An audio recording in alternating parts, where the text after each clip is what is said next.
เกตหาขออนุญาตถามแต่จุดเดียวเป็นหยังอยู่ด่านสั่งนำนักแต่ละบอนนะ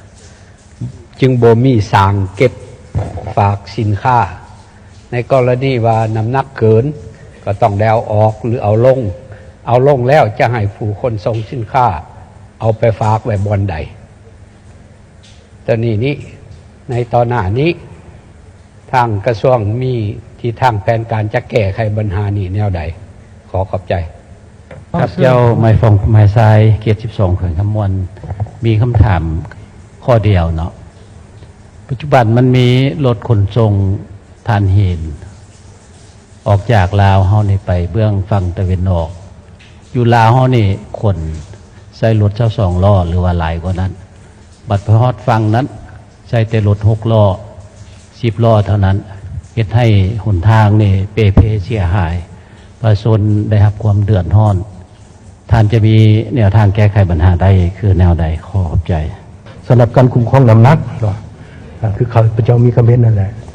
ในเวลาตารางเส้นทางของมวลเฮาเนี่ยนับขยายขึ้นไปแต่จำนวนสิ่งสั่งของมวลเฮานี่ยังอยู่คือเก่าเพราะฉะนั้นยุทธศาสตร์ยาวนานของมวลเฮานี่จะต้องได้ขยายสิ่งสั่งออกไปในขอบเขตตารางของเส้นทางและพร้อมๆนั้นมวลเฮาเป็นยังค่อยว่ามีหน่วยงานเฉพาะกิจก็คือหน่วยงานเคลื่อนที่เพื่อที่ไปซุ่มกวาดในแต่ละจุดของเส้นทางนั้น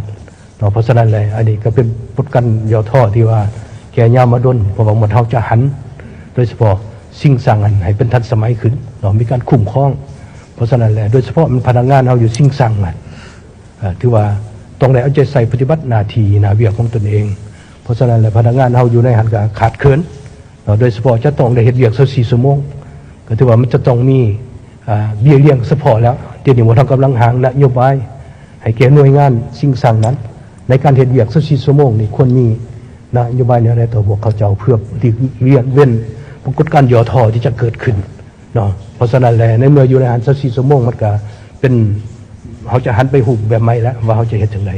เจ้าอันนี้ข้าพเจ้าขอตอบสั้นๆตัวนี้ก่อนเจ้าขอขอบใจ